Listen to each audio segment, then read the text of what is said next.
Bonjour, chers auditeurs et auditrices. Bienvenue à la nouvelle école de Sourdé, The New School of the Gifted. Donc, on est comme ce qui a été dit avant, on est un balado qui parle des super-héros, on parle des bandes dessinées, on parle des romans graphiques, etc. Donc, moi, je me présente, je suis Strange Fruit. Et aujourd'hui, dans le cadre de Festipod, on va parler...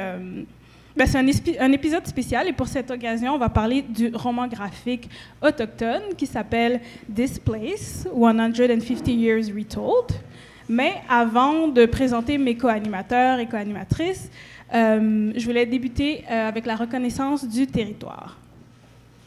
Donc, ce festival se déroule sur un territoire autochtone, lequel n'a jamais été cédé. L'île de la Tortue, appelée Montréal, aussi connue sous le nom de Tiohtià:ke dans la langue de la nation Kanien'kehá:ka, est historiquement connue comme un lieu de rassemblement pour de nombreuses Premières Nations. En tant que podcast axé et centré sur la diversité et l'inclusion, nous estimons qu'il est crucial de reconnaître les conséquences passées et actuelles du colonialisme, particulièrement suite à la Journée nationale de la vérité et de la réconciliation. On encourage tout le monde à en apprendre davantage sur ces territoires, sur ces peuples et à soutenir la résistance autochtone. Donc, pour ceux et celles qui sont familières avec notre podcast, habituellement, je suis accompagnée de mes co-animateurs, Alfredson Jr. et The Voice, mais dans le cadre d'aujourd'hui, on voulait un peu changer la formule.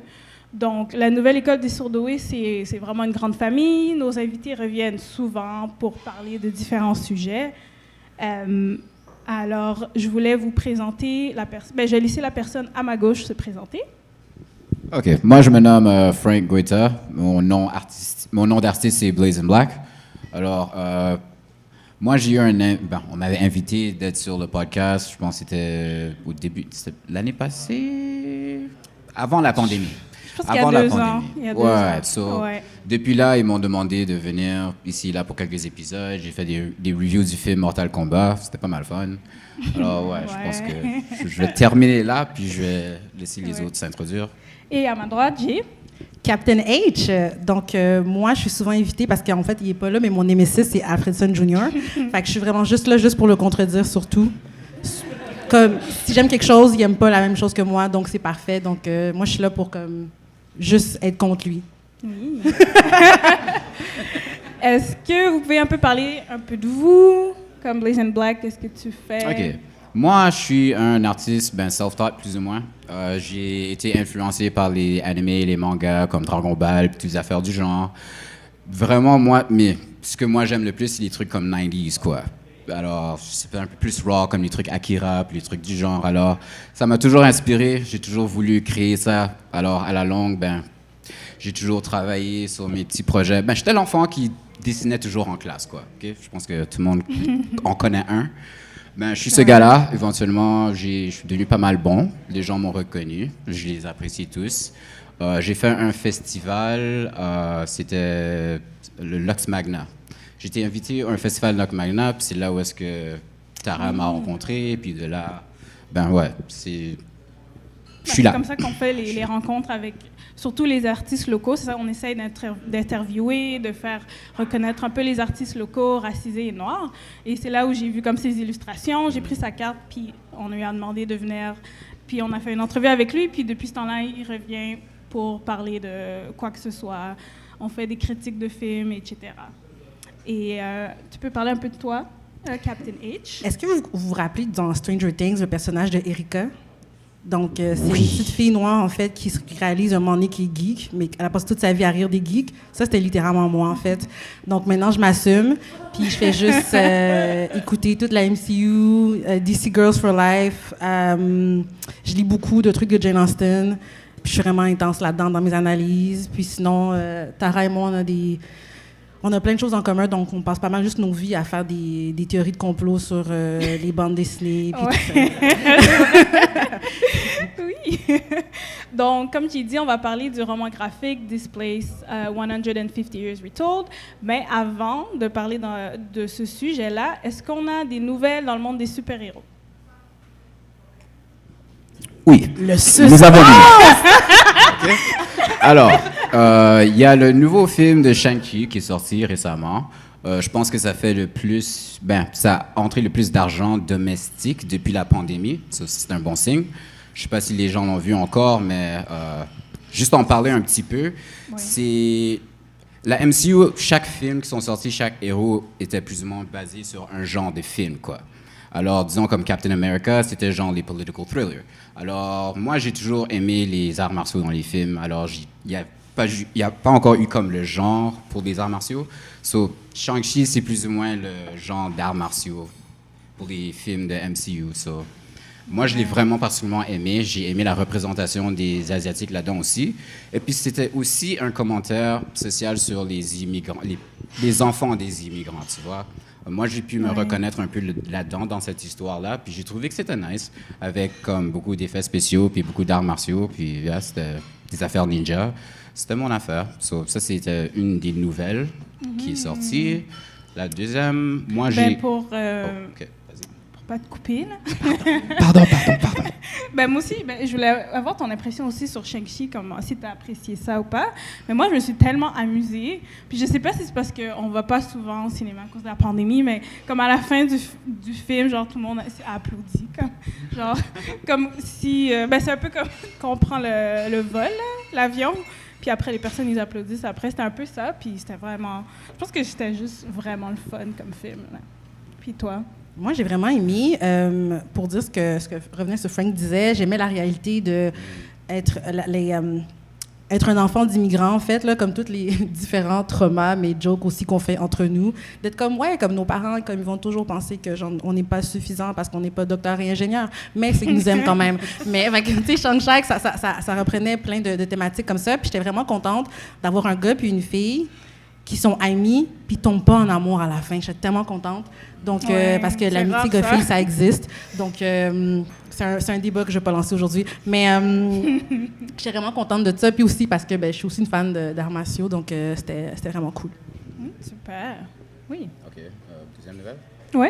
Oh, OK. Deuxième nouvelle dans le monde des comic books. Je sais pas si les gens connaissent c'est qui Static Shock. Mais le Milestones a eu un reboot récemment, puis Static Shock a une nouvelle histoire d'origine, plus ou moins. Maintenant, ils l'ont relié un peu plus avec les protestes de Black Lives Matter, les affaires du genre. So, c'est un peu plus moderne. Puis c'est un de mes amis qui est l'artiste. So, moi, je trouve ça pas mal cool. Si vous vouliez vérifier ça, allez checker ça. Je sais pas si vous avez lu encore, vous avez vu un peu. Peux-tu répéter le nom doucement? Static Shock. OK, merci. Non, je n'ai pas entendu parler, mais je vais aller faire mes recherches après. Sorry. Okay, c'est bon. Moi, je n'ai pas encore lu, mais c'est genre dans notre liste de BD à lire, puis on aimerait aussi l'inviter à être interviewé dans l'épisode, éventuellement, un jour. Est-ce que tu peux dire le nom de l'artiste? L'artiste, c'est l'illustrateur. Son nom, c'est Nicholas Drapier Ivy. Alors, je ne sais pas si les gens le connaissent. Il a dessiné comment t'appelles ça déjà en français? Le album cover pour Black Panther. Quand ça vient au soundtrack, c'est lui qui avait dessiné le album cover. Puis il a fait quelques autres affaires aussi. So, il est pas mal grand. OK, mais Frank, depuis tantôt, tu veux juste te flex toi puis tes amis, là? Ouais, c'est vraiment ça! Mais on aime ça, mais j'étais comme, why am I here? Mais c'est une belle histoire aussi, vous l'avez pas encore lu. Oui. C'est pour dire que, il y a beaucoup de BD à lire. Oui, ça, c'est un dilemme. Il y a trop de BD, il y a trop de films, il y a trop d'émissions. Pour la vie d'adulte, c'est juste trop, mais c'est correct. C'est un beau dilemme. Est-ce que vous trouvez qu'il y a une fatigue de super-héros qui arrive? Moi, je la sens depuis comme 1 an. Non, OK. Et en plus, je fais le podcast, mais OK. Non! Tantôt, les animateurs, ils parlaient de Umbrella Academy. Je trouve que, justement, vu que, genre, la MCU, elle a comme tellement comme pris la place, on a comme des trucs comme Umbrella Academy qui sont différents, puis ça permet de, comme, réinventer le genre. The Boys aussi. The Boys, oui. The Boys, c'était vraiment bon. Oui. Bonne série, c'est pas mal bon. Donc, c'est tout pour les nouvelles. Aujourd'hui, on va passer à la BD. Donc, This Place 150 Years Retold, comme Captain H le montre si bien, ça a été publié très récemment, le 30 avril 2019. Et dans le fond, c'est un roman graphique anthologique. Donc, il y a 10 histoires dedans, donc plusieurs illustrateurs et plusieurs auteurs et autrices. Donc, je voulais juste dire le nom des auteurs et autrices avant qu'on parte dans le vif du sujet. Donc, il y a Alicia Elliott qui a écrit l'avant-propos, Kateri Agzewenzi Dem, Soni Asu, Brandon Mitchell, Rachel Kitsualik-Tinsley, Sean Kitsualik-Tinsley, David A. Robertson, Negan Weywidam, James Sinclair, Jen Storm, Richard Van Camp et Katrina Vermette. Et ensuite, Chelsea Vowell. Donc, c'est beaucoup d'auteurs et autrices qui ont écrit le roman graphique. Et dans le fond, c'est divisé en 10 histoires et c'est vraiment, comme le titre le dit, c'est les 150 dernières années. Donc, c'est 10 histoires, des faits historiques ou des histoires vécues par les personnes autochtones, le peuple autochtone, les Premières Nations d'ici. Et à la toute fin, dans le fond, la dernière histoire, c'est dans le futur. Donc, je pense que c'est en 2032, quelque chose, 2300. 2033? Non, 2300? Attendez. On a le roman C'est devant très loin nous. dans le futur. Oui, c'est très loin dans le Très loin. futur. C'est très loin dans le futur. Donc, c'est super intéressant parce que ça parle de différents sujets qu'on va parler aujourd'hui. Mais avant de débuter, avant de parler des différents thèmes qu'il y a dans le roman graphique, c'est quoi vos connaissances sur les communautés autochtones ou les Premières Nations ici? Juste en général. Est-ce que vous en connaissez sur l'histoire des personnes autochtones? Moi, malheureusement, pas beaucoup. Alors, c'était une belle expérience pour moi parce que ça m'a ouvert les yeux, puis ça m'a éduqué aussi. Il y a beaucoup d'histoires dedans aussi, quand ça vient à l'historique et puis leur peuple et tout ça. C'est bon. Je suis beaucoup plus intéressé maintenant dans les communautés et puis ce qui se passe dedans. Puis, ouais, puis c'est intéressant. Puis j'aime aussi les histoires comme les chamans, les affaires du genre, là. J'aime comment ils sont connectés avec les animaux, puis la nature, puis tout ça. Alors, ouais, moi, j'ai beaucoup appris là-dedans. OK. Toi, Capitaine H? Je pense que, comme beaucoup de personnes qui ont grandi au Canada, à part les histoires des colons et du terme colonialisme amérindien, je connaissais pas grand-chose. J'avais écouté une série il y a des années sur APTN. C'est une chaîne de télévision en fait pour les peuples autochtones. Puis il y avait une série qui s'appelait Mohawk Girls. OK. Fait que c'est comme un Sex and the City avec des filles de la communauté Mohawk. Fait que je suis pas sûre que ça représentait 100% vraiment comme leur combat. C'est plus humoristique. Mais tu sais, comme avant la lecture du roman graphique, je connais peu de choses. Puis le roman graphique, ça a vraiment ouvert ma perspective. Puis on a eu des conversations, nous aussi, là, comme dans un espace sécuritaire où on a dit comme, tu sais, nos préjudices, nos pensées, notre expérience. Puis c'était vraiment enrichissant. Ouais. Ouais. Je suis d'accord. Et pour ma part aussi, mes connaissances sont très, très limitées. Je pense que c'est juste les 2 dernières années. Je travaille dans un centre pour femmes puis des fois, on collabore avec des organismes où c'est qui œuvrent aux communautés autochtones. Puis c'est vraiment là que j'ai pu commencer à un peu désapprendre, parce que c'est ça qu'il faut faire. On a appris certaines choses à l'école qui sont peut-être fausses et erronées. Et c'est vraiment les 2 dernières années où j'ai commencé vraiment à désapprendre les choses et vraiment apprendre un peu plus sur la communauté autochtone, mais je ne connais pas vraiment de personnes autochtones de notre entourage, etc. Donc, je pense que c'est super important de parler de... c'est ça, réapprendre un peu sur ces peuples-là. Donc, est-ce que vous pouvez me partager un peu votre expérience comme en le lisant? OK. Je vais commencer. Moi, je l'ai lu dans un one-shot. Alors, j'ai fait comme un binge, je les ai tous lus d'un coup. Puis moi, la façon que j'ai perçu ma lecture, c'était comme une anthologie HBO Max. Parce qu'il y a des sujets qui sont un peu durs à lire, disons, parce que, ouais. En tout cas, moi, HBO, tu sais, des fois, ça peut être un peu dark aussi. Alors, c'est comme ça que moi, je l'ai absorbé en le lisant, disons. OK. C'était comme quelques différents shorts. Chaque histoire, c'était comme différents épisodes. Puis, ouais, il y avait des acteurs, puis des voix dans ma tête et tout. Des voix dans ta tête, t'as dit? Ça va bien? Il y avait des voix dans ma tête. OK. Des. Moi, j'ai dit à Frank qu'il était fou d'avoir binge une anthologie sur les 150 ans d'histoire des Autochtones. J'étais comme... Are you OK? Parce que moi, je l'ai lu à petite dose et chaque fois, je le réécrivais puis j'étais comme, OK, guys, c'est beaucoup, je suis triste, je vais pas bien, je m'en vais sur Google, je sais plus qui croire sur telle histoire. Mais tout est parti, c'était vraiment le fun. Les illustrations sont vraiment diversifiées. Je trouve que l'anthologie donne une belle place aux femmes. Ouais. Puis j'ai appris beaucoup de choses, comme on va pouvoir en parler plus tard, là, mais il y a des gens que j'ai l'impression que c'est comme mes amis là, dans cette... a.k.a. Peggy, on va parler de Peggy plus tard, mais Peggy.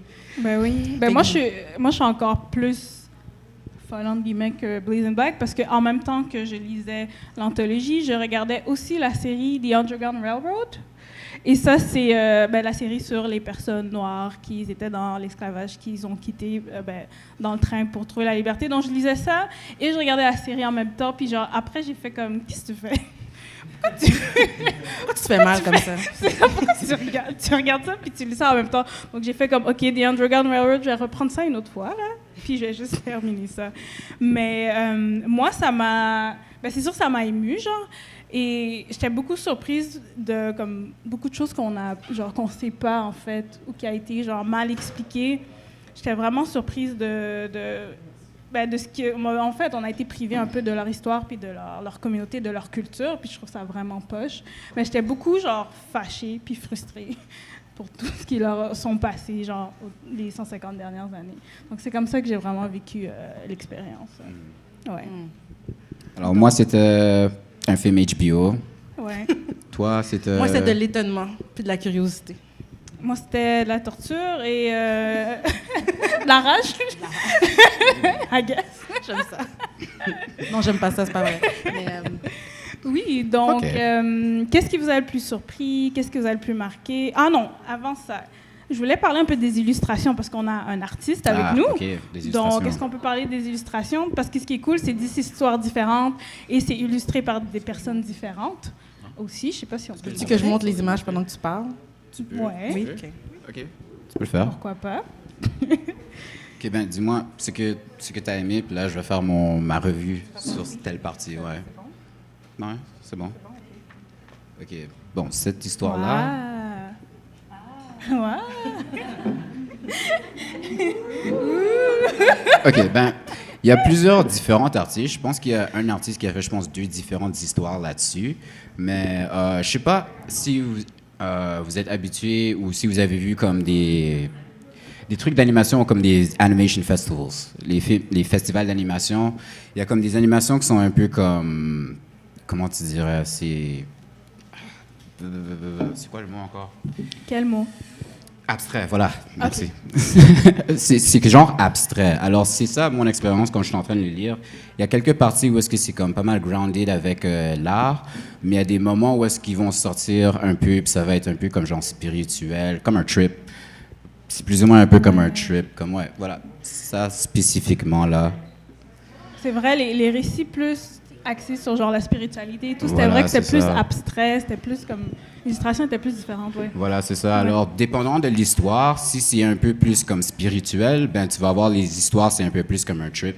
Mais quand c'est un peu plus grounded, puis je dirais un peu plus réel, les images sont un peu plus réelles et grounded aussi. Alors, les artistes ont fait un très bon travail à faire cette translation, pardon. Ouais. Ben, je sais pas si tu avais aussi remarqué, je trouvais que les histoires qui sont vraiment plus dans le passé, genre, les histoires plus au début, c'était plus des couleurs plus comme rouge, orangé. Je sais pas si tu es d'accord Je avec peux moi. pas dire que j'ai vraiment remarqué ça. Ok, c'est peut-être juste moi. Je sais pas. Moi, quand j'ai vu les couleurs qui étaient un peu trippy, c'était, comme je disais, les histoires qui étaient un peu plus trippy, là. Mais j'ai vraiment aimé la direction artistique qu'ils ont pris dedans. Ils ont fait des affaires mieux que moi. So, Ben non! je peux apprendre. Ben non! Mais oui, moi, ben je oui, vous avoue, ben moi, je suis un peu comme un enfant. Fait que si j'aime pas le dessin, j'ai la difficulté à lire l'histoire.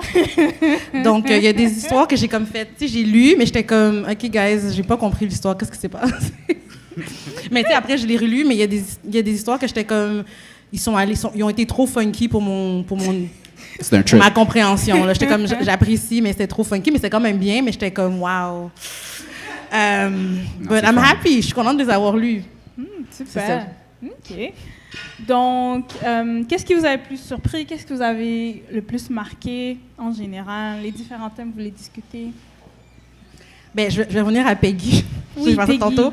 En fait, je vous invite à le googler. Là. Son nom complet, je ne l'ai pas, mais son surnom, c'est Peggy. En fait, c'est un vétéran, en fait, autochtone durant la Première Guerre mondiale, qui est un des plus grands snipers, en fait, de l'armée canadienne, un des plus décorés.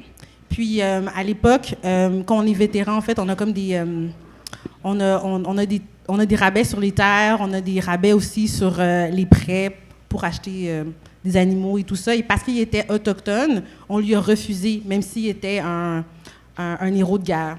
Fait que ça m'a vraiment marqué comme histoire, mais de voir à quel point il était résilient, à quel point il a utilisé en fait sa spiritualité puis son vécu dans sa communauté pour aider à protéger ses hommes, puis combattre contre l'ennemi. C'était vraiment admirable. Puis en plus, dans mes recherches, j'ai appris qu'il fait partie des personnes qui sont en liste pour apparaître sur notre billet de 5 $. Et moi, je suis vraiment pour voir Peggy sur mon billet de 5 $. Donc, ça, c'est vraiment une histoire qui m'a touchée. Je trouvais que ce qui était intéressant, un peu ce que tu as dit dans Peggy, qu'on le voyait comme il était dans la guerre. Puis, dans les tranchées, ouais. Ouais. Et il y avait les personnes blanches avec lui, qu'eux, ils utilisaient les coutumes, en fait, autochtones, comme ils avaient appris, puis ils les utilisaient également, genre pour faire changer comme la température, tu devais donner une offrande, comme il y avait, comme si tu mâchouillais une brindille, ça te donnait de la protection, et que les personnes autour de lui, qui étaient non autochtones, aussi adoptaient ces coutumes-là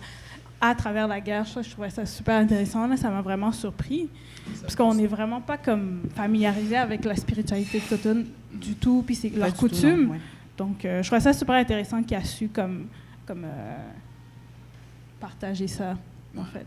Ouais. Le boost de morale pour les soldats, c'est pas mal important. Puis apparemment, c'était un gros boost de morale pour les soldats. So, c'est une des raisons pourquoi ils étaient tellement resilient, c'est quoi ça en français? Résilient. Tu peux parler en anglais.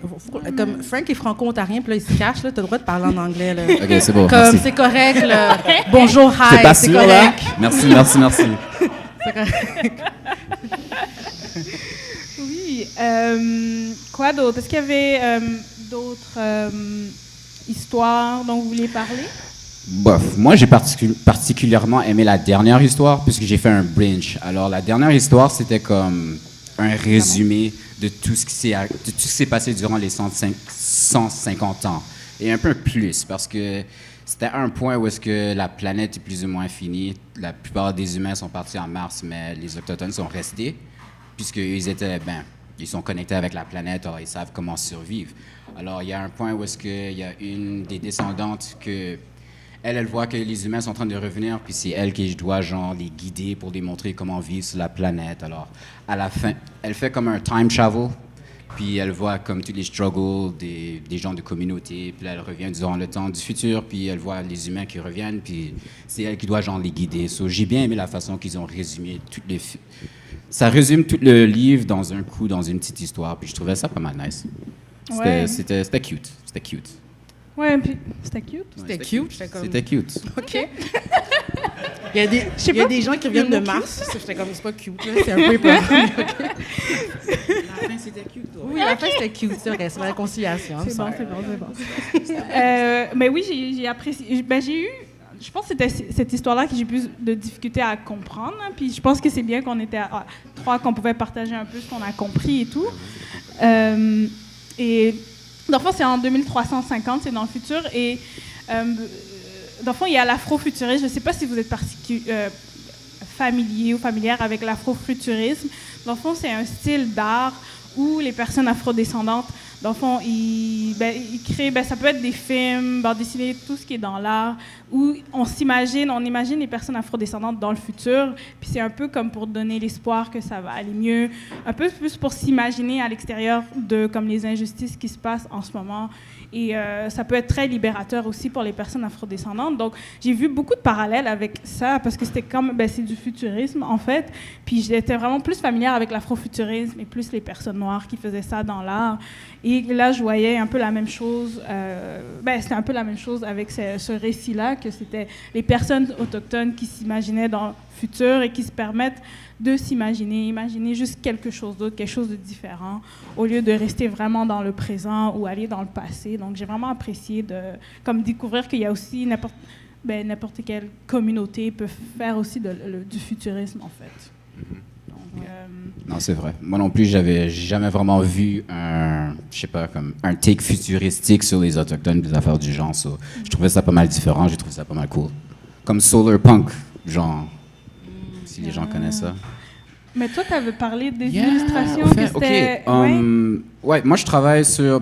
c'est comme un jeu qui va revenir. Ça s'appelle Civil X Explorer. C'est un peu difficile d'expliquer c'est quoi, mais c'est plus ou moins un app qu'on on est en train de créer. C'est genre pour le Solar Punk Community. Je sais pas si les gens connaissent ça, le Solar Punk Community, mais c'est plus ou moins c'est un mouvement pour comme du self-sustainable energy dans le futur parce qu'on peut pas continuer de la façon qu'on est. So, la fin du livre, ça relie un peu dans cette communauté, puis j'ai vu comme des designs que je vois dans le dans le jeu sur lequel je travaille. Alors, je pense que c'est relié un peu. Je pense que c'est dans le même domaine, quoi. So, je suis pas trop sûr, mais on a parlé ce matin, puis on a vu ça. So, je pensais que j'allais en parler un peu plus. Les gens connaissaient c'était quoi. So, Solar Punk. Checkez ça sur Google, puis ouais. OK. Moi, il y a 3 choses avant que j'oublie. Oui. Sur ça, le 1, j'aimais ça que... Je crois que ça donnait espoir parce que, en fait, un des personnages, vu qu'elle va dans le passé, puis elle connaît absolument rien, elle comprend pas c'est quoi le colonialisme puis le racisme. Puis j'étais comme, c'est ce qu'on aspire, right? Que nos descendants, ils sont comme, hein? Racisme? Hein? Colonialisme? Qu'est-ce qui se passe? Ça, c'était vraiment comme un espoir. Il y a un des personnages qui est afro-autochtone. Puis là, genre, je me suis dit, oh my gosh, comme, on est tellement pris dans nos réalités qu'on oublie qu'il y a des gens qui vivent dans des intersectionnalités comme ça. Ouais. Donc ça, c'était vraiment cool. Puis le dernier, j'étais vraiment contente que quelqu'un parle d'une de mes peurs. Donc, que les humains aillent sur Mars, qu'ils laissent du monde ici, puis se rendent compte finalement c'était une erreur, puis ils reviennent. Puis c'est comme ça ce qui va arriver, guys. On va aller sur Mars, puis là, on va être comme, on était peut-être mieux sur Terre. Puis là, il va y avoir comme une guerre spatiale. Fait que j'étais comme, OK, je suis pas la seule qui pense à ça. Donc, ouais. Good job. Okay. Pas la seule. Je suis pas la seule. Non. Est-ce qu'il y avait d'autres histoires dont vous vouliez parler ou d'autres éléments? Non, bon, est-ce qu'il y en avait un autre qui m'a... Bien, il y a Nimki. Oui. En fait, on suit une femme qui raconte à sa fille son passé dans les écoles, dans les pensionnats autochtones, pardon. Ça s'appelle 60 Scoop. Dans le fond, c'était suite aux pensionnats autochtones. Ce qui arrivait, c'est que les jeunes enfants autochtones, ils se faisaient prendre dans leur famille autochtone et ils étaient comme envoyés à différentes familles sans leur consentement. Donc, oui, ouais. Donc elle explique ça à sa fille qui ne comprend pas, en fait, ce que sa mère a vécu, puis qu'elle raconte, admettons, comme l'histoire d'un jeune garçon qui était avec elle. Ça, j'ai vraiment aimé ça. Puis j'ai aimé aussi que, comme dans cette histoire-là particulièrement, comme quand quelqu'un comme est méchant, il pense pas que c'est la personne, mais c'est vraiment comme un esprit méchant qui anime la personne. Puis je crois que ça, c'est une belle façon de penser. Ça laisse plus de place à la compassion, là. Ouais. Puis de penser que chaque fois, mettons, que genre qu'il y avait un foster parent qui leur faisait du mal, il y avait comme un oiseau qui représentait la méchanceté, en fait, qui animait le foster parent. Fait que j'aimais ça. Puis tout à travers de l'anthologie, il y a ça, en fait. Il y a beaucoup de comme l'être humain n'est pas forcément mauvais, mais c'est vraiment des fois, comme à cause de comment notre cœur est disposé, il y a des esprits mauvais, en fait, qui nous habitent. Puis ça, je trouvais que c'était une belle façon de voir. Ça donnait beaucoup plus de rédemption à l'humanité. Ça relie au concept des shamans et tout ça. Puis ils ont beaucoup des trucs du genre là-dedans. Hein. C'est comme un shaman. Comment je peux expliquer ça? C'est chaman en français. Shaman, ouais. OK, c'est comme des gens spirituels. C'est comme la connexion entre le monde spirituel puis le monde physique. So, il y en a beaucoup... Ils avaient peur, la plupart des shamans, durant le temps. De la façon que moi, je disais ça. C'est ça, non? Ça les faisait peur, puis comme ils étaient genre des sorciers. Ouais, en fait, c'est une des conséquences du colonialisme, c'est comme si les gens qui étaient ici, qui sont venus s'installer ici, sont empreints de comme du christianisme, donc leur compréhension de la spiritualité des autochtones était difficile. Fait que pour eux, c'était comme c'est juste des pagans, c'est juste des mauvaises personnes, au lieu de vraiment prendre le temps de comme c'est quoi l'équivalent, ou de penser, tu sais, mettons que peut-être qu'un chaman, c'est l'équivalent peut-être d'un prêtre ou d'un pasteur. Ouais, c'est ça. Ouais. C'était vraiment juste basé sur, non, comme c'est le mal. Ah, OK. Moi, il y a une des histoires que j'ai vraiment appréciées, ça s'appelle Like a Razor Slash. Et dans le fond, dans cette histoire-là, c'est vraiment... Dans le fond, dans les années 1975, il y avait une discussion de construire un gazoduc dans la vallée de Mackenzie. Dans le fond, c'est dans le territoire du Nord-Ouest. Et dans le fond, il y a un discours... dans le fond, les peuples autochtones étaient venus pour comme, discuter pourquoi ils ne voulaient pas qu'il y ait un gazoduc. Et... qu'est-ce qui se passe? C'est bon. Frank m'envoie des shades en ce moment. OK. C'est bon. Et dans le fond, il y a un chef qui s'appelle Frank Tessili. Et dans le fond, lui, il fait un discours pour qu'il n'y ait pas, dans le fond, la construction du gazoduc dans leur vallée, puisque ça va un peu à l'encontre, ça va à l'encontre de comme l'environnement et tout l'écosystème. Donc, ce qui était super, je trouvais ça super beau, ça m'a vraiment émue parce que tout au long, c'est vraiment le discours comme mot pour mot. Dans le fond, il y a beaucoup de faits historiques dedans, puis c'est vraiment des discours ou des écrits qui ont vraiment été dits, qui sont juste copier-coller dans le récit. Et c'était vraiment le discours mot pour mot qui défilait dans les pages. Et les images, c'était vraiment les personnes autochtones dans leur communauté qui vivaient au quotidien et qui faisaient juste vivre et juste être ensemble. Donc, moi, j'ai vraiment aimé cette histoire-là. Ça m'a beaucoup émue. Puis, en plus, j'étais comme, est-ce que ça a été filmé ou quoi que ce soit? Puis, je suis allée le trouver sur Internet, puis j'étais aussi émue de la même manière. J'ai trouvé sur YouTube, en fait, le discours de du chef Frank Tesseli. Donc, j'ai vraiment apprécié ça. Ouais. Non, c'était vraiment un bon discours, au fait. Ouais, moi aussi, quand je les lisais, je trouvais que c'était très puissant. Puis les images qui les accompagnent, comme Tara disait, c'était très cinématique. Comme je dis, moi, j'ai lu l'affaire, c'était comme une émission HBO Max. Alors, ouais, c'était comme s'il y avait une partie où est-ce qu'il y avait juste comme du narration, puis plein de comme clips et des trucs du genre. So, ouais, moi, j'ai vraiment aimé ça. Puis moi, je savais pas qu'il y avait aussi, que c'était sur YouTube aussi, alors j'allais checker ça après aussi. Oui, puis je vous invite en fait à aller écouter le discours. C'est comme c'est un parallèle que je vais un peu boboche que je vais faire là, mais c'est comme le I Have a Dream de Martin Luther King, et pour eux c'est comme le I Have a Dream. Fait que c'est vraiment comme genre c'est pas tant de dénoncer, mais juste dire les faits, puis de dire ce qu'ils espèrent, en fait, pour eux et leurs descendants et leur communauté sur ces terres-là. Donc, c'est vraiment beau. Et je pense qu'on a très bientôt terminé. On va faire des recommandations, mais avant ça, est-ce que c'est un roman graphique que vous recommanderez? Et oui, pourquoi? Ah oui, 100%. Of course. Pourquoi? Pas en binge, mais of course. Pas en binge. Pas en binge. Moi, je recommande le binge. Je le recommande, c'était bien, j'ai aimé ça, c'était quick, c'était nice, j'ai aimé ça, comme ça. HBO. Ouais. Moi, je voyais vraiment comme... Je trouve que ce roman graphique, ça peut être comme lu comme au cégep, à l'université, peut-être même au secondaire. Ça fait longtemps que je suis pas allée au secondaire, mais comme je pense. Non, mais il y a un teacher guide. Il y a un teacher guide. Ouais. OK, il y a un teacher guide. Donc, je pense que c'est comme une super bonne introduction à juste connaître un peu ce qui s'est passé les 150 dernières années. Donc, si ça pourrait être distribué comme au cégep et aux universités, je trouve que ce serait genre très, très, très, très bien. Ouais, beaucoup d'histoires dans un petit livre. C'est pas mal bien. Moi j'ai aimé ça. Ouais. Super. Donc, on va passer à la section recommandations. On essaye toujours de faire des recommandations à la fin de nos épisodes. Oui. Donc, c'est Hermanie. Oui. Donc, je voulais aussi vous dire qu'en fait, l'anthologie est aussi présente en balado sur CBC. Donc, il y a une partie, en fait, qui est comme... plus dramatique, là, comme du radio-théâtre. Puis, à la fin, en fait, de chaque épisode, il y a vraiment l'auteur, l'autrice qui raconte son procédé et pourquoi il a choisi cette histoire-là. Autrement, là, on vous invite aussi à aller voir la maison d'édition Highwater Press, donc la maison d'édition de la BD Displace. Si vous êtes des amateurs de littérature, on vous recommande les différentes œuvres de Natacha Canapé-Fontaine, qui est poète, écrivaine et interprète Innu. On vous recommande aussi les livres de Michel Jean, qui est écrivain et journaliste Innu. Du côté musical, on vous conseille d'écouter Ili Sapi, qui est quand même connue, auteure, compositrice, interprète et réalisatrice Inuk. Sinon, il y a aussi Samian, je ne sais pas si vous connaissez, chanteur, rappeur et photographe algonquin. On vous recommande aussi, si vous voulez binge quelque chose, d'économiser l'histoire sur Télé-Québec avec une des animatrices qui est Maïté Labrec-Saganache. C'est vraiment très court, là, c'est genre des capsules de 7 à 10 minutes. Comme j'ai parlé plus tôt, Mohawk's Girl, qui est vraiment très drôle.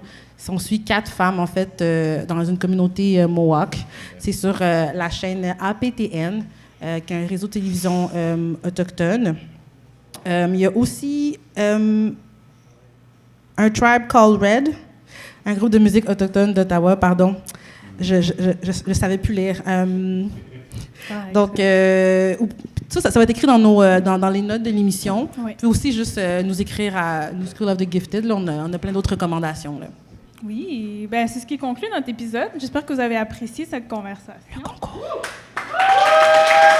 Et ben, j'espère que ça va vous inciter à regarder, à lire ou à découvrir d'autres artistes autochtones. Donc, vous pouvez nous écouter les lundis sur Choc et les mardis, notre épisode est sur Spotify, sur Instagram et sur Facebook. Vous pouvez nous trouver à NSOG Podcast, NSOG Podcast. Et comment est-ce qu'on peut vous trouver sur Instagram? Moi, c'est Blazing Black partout. Moi, c'est Blazing Black partout. BLAZEN Black.